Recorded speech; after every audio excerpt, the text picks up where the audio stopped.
Hello, Brian Morris here with JM Dynamic LLC, and we're going to do a class today on basic one-man room clearing. So why would you need to clear a room by yourself? Well, you're not always going to be home with somebody, and the people that you're with aren't necessarily going to be able to support you in clearing. So there's a couple of fundamental things that we want to talk about that you need to take into consideration when it comes to clearing a room or clearing a house or a structure by yourself. One of the first things you want to consider when you walk up to a door is obviously what's behind it, but you've got to think about angles, right? So the door's going to swing open. It's either going to come towards you or it's going to go away from you, depending on what direction you're entering the door or exiting the door from, and how the building structure is set up. You're going to see a lot of different things, so it's important to train on different types of doors. Some doors swing in, some doors swing out. When you come up to a door, you need to consider everything. It's not just the sides, right? You got to think about what's up above. You don't know what's inside that room. Now, if it's your own home that you're clearing, obviously you have a better idea of the schematics of the home, most likely, than any intruder that's coming in. So that's an advantage for you, and you should take that into consideration. Right? You don't need to go busting through doors and do dynamic entries in your own home when you know the layout better than anybody. So you want to use that silence and that surprise attack or ambush type tactics to your advantage when it comes to clearing by yourself, because you don't have 360 security. There's nobody behind you pulling security like there is in a two or more man clearing scenario.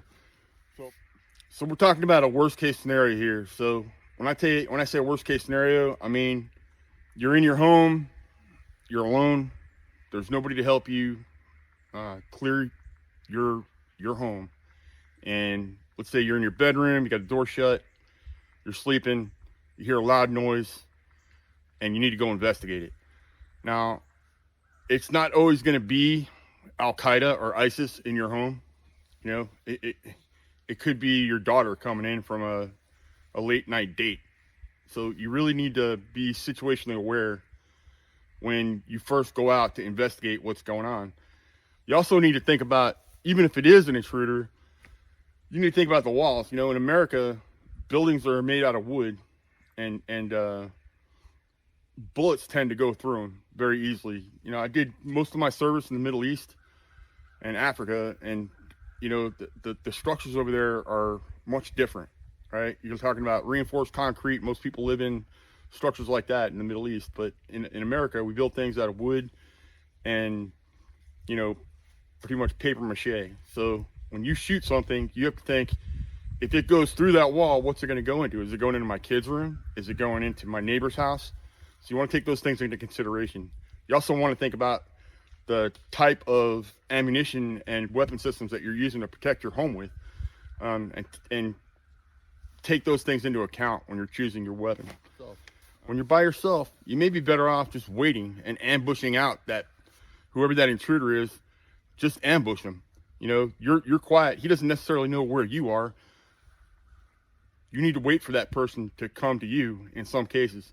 Now, it may not always be like that. You may not be in a place that has cover and concealment where you can get into some dead space and possibly wait for that guy to come into that room and then take him out once he enters that fatal funnel. But in a situation where you are going to have to leave the room, which is what we're going to talk about, a worst case scenario, I want to talk about that. So the first thing we're talking about is a technique called pieing the door, okay, or pieing corners, right? So anytime you have cover and concealment, basically something that can stop a bullet from going through it and that can hide you from anybody behind that can see, so they can't see you, right? That's cover and concealment. So if you already have that, like say you're in a room, you don't want to just give that away, right? That's an advantage. You have an advantage by being in the defense.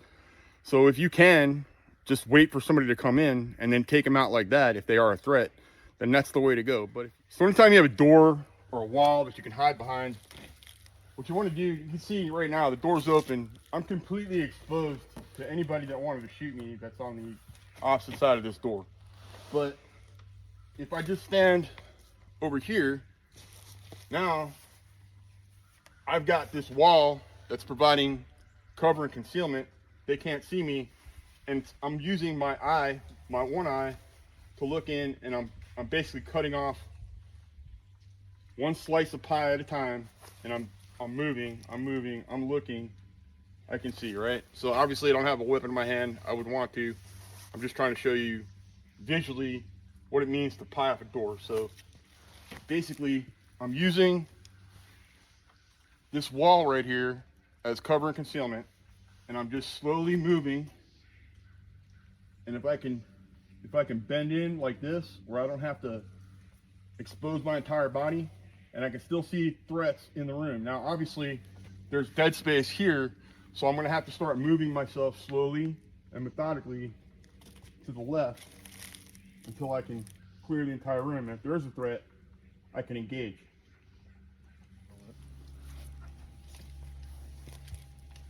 Now, once you've pied off the room as much as you can, you've seen everything that you can see from this side of the door, you're gonna have to go in and establish a point of dominance. Now, once you've established that point of dominance, meaning that you're in a position where you can cover everything in that room from where you're at, you don't want to retreat back into the room that you came from, or you've lost that point of dominance, and you've lost that room is no longer clear, okay? And whatever's in it that you couldn't see from in the room is no longer clear once you come back in the room, obviously, right? So you want to stay there once you go. So we're gonna go ahead and move into this room now, and I'm gonna show you how to establish a point of dominance, scan your sectors of fire, and eliminate any threats that are in the room or that you can see from that room. Because if you can see them from where you're at, there's no reason to physically move forward if you can take out the threat from right there with some sort of cover. Okay, now this is obviously a big room, but I know that I'm clear here. There's nothing behind this door because it goes right against the wall. So from here, I can establish a point of dominance, and I can scan the entire room. Now, this particular room has no dead space, meaning there's nothing between me and my target. There's nothing between me and a threat that the threat could be hiding behind. If there was, I would have to clear that. So if, let's say that there's a couch right there in front of me, I would have to go to the couch and see what's behind it before it's considered clear. Or it's still, one of the other things I want to talk about was muzzle awareness. So when you are going through around corners or going through doors or anything where your weapon is the first thing out, right? It's in front of you.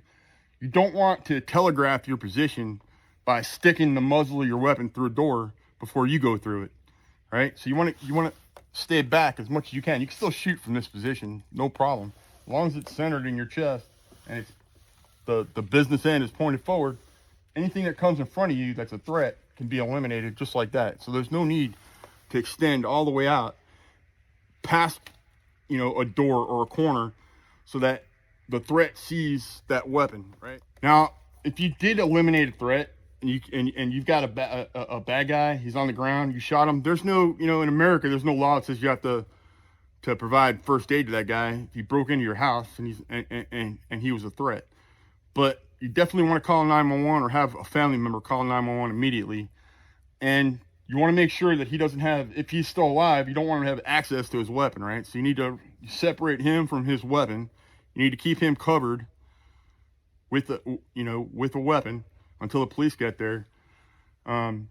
If he's still a threat, you want to let the police know exactly what you're wearing. And when they show up, you want to make sure they can see your hands.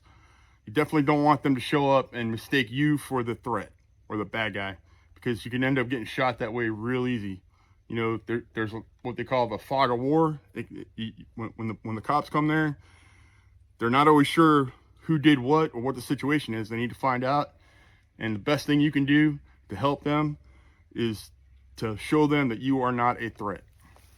If you want to get beyond theory and actually take these techniques, tactics, and procedures and put them into practice and, really learn how to do this stuff in a flowing motion so that you can clear your own house competently and safely for your family and for yourself, then you need to get online and and sign up for one of our classes. So go to jmdynamic.com. You can sign up for our classes. We do one-on-one classes where it's just you and either myself or Kyle, my partner, or both of us sometimes will be out here with you training, or you can take one of our group classes, or take a class with somebody else that's competent, knows what they're doing. But definitely get out there and train. You need to get on the range.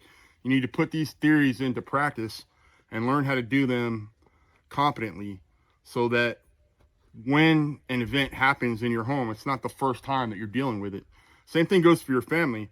Even if they're not shooters, even if they're not going to be behind a gun, they need to know what to do in the event of a home invasion. You know, look at what just happened in Israel.